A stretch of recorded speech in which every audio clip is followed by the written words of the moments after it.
नमस्कार, मैं हूं मीरा रवि और आप देख रहे हैं छत्तीसगढ़ का पहरेदार। चलिए देखते हैं आज की खबर। मैं राजेंद्र जैन, प्रधान संपादक छत्तीसगढ़ का पहरेदार अखबार और वेब पोर्टल अंबिकापुर आपका स्वागत करता हूं। जैसा कि आप सभी जानते हैं कि अंबिकापुर से लगे उदयपुर के पास रामगढ़ की पहाड़ियों में रामगढ़ महोत्सव का आयोजन 29 और 30 जून को छत्तीसगढ़ शासन के संस्कृति विभाग द्वारा किया जा रहा है। इसमें कल 29 जून को अंबिकापुर के कई गीतकार और शोध पढ़ने वाले वहाँ गए हुए थे, उनको बाकायदा मंच मिला जिसके लिए और अच्छी व्यवस्था थी, खाने पीने की अच्छी व्यवस्था थी, नाश्ता अच्छा था। मैं वहाँ पर शामिल हुए मेरी छत्तीसगढ़ का पहरेदार की विशेष संवाददाता और अंबिकापुर विधानसभा की प्रत्याशी आशा मिश्रा जी जानना चाहूँगा कि वहाँ आशा मिश्रा जी आपको वहाँ कैसा अनुभव हुआ, कुछ वहाँ की बात बताइए, मानदेय मिला कि मिला? आशा मिश्रा जी। प्रणाम सभी जनतावासी को, मैं आशा मिश्रा। जैसा कि 29 और 30 तारीख को रामगढ़ महोत्सव वहाँ मनाया जा रहा था और ये बहुत अच्छे से वहाँ सारी व्यवस्था थी।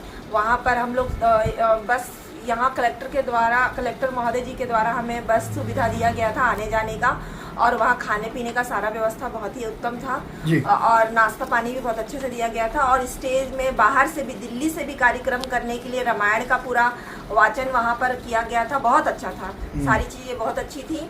वहाँ पर कवित्व के लिए 21 या 22 कवि आए थे और बहुत सारे स्कूल के बच्चे वहाँ परफॉर्म किए थे, जो कि बहुत अच्छा परफॉर्म किए थे। और उसके बाद आपका आता है शोध वाले जितने भी शोध करता थे रामगढ़ की पहाड़ियों में क्या चीज़ें अभी होनी चाहिए, संरक्षण से संबंधित था। ये सारी शोध के विषय में उनका क्या अपना योगदान है वो अपने शब्दों में प्रोजेक्टर के थ्रू समझाए, कोई अपनी बातें रखे।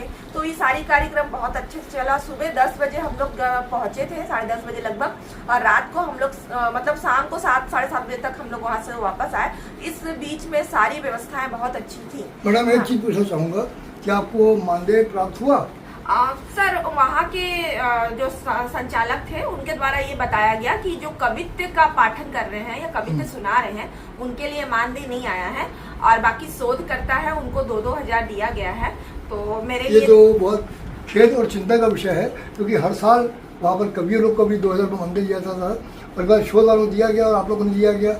इसके लिए फिर से आप मांग करिए माननीय मंत्री राजेश अग्रवाल जी संस्कृति विभाग से, ऐसा भेदभाव क्यों किया जा रहा है? सर, मेरे लिए तो यही बहुत बड़ी बात है कि मेरे को वहाँ पर एक मंच मिला। पहली बार मैं कवित्व के लिए एक कविता के तौर पे कवित्री के तौर पे वहाँ पर पहुँची और मुझे मंच मिला। इसके लिए मैं एकदम धन्यवाद बोलूँगी।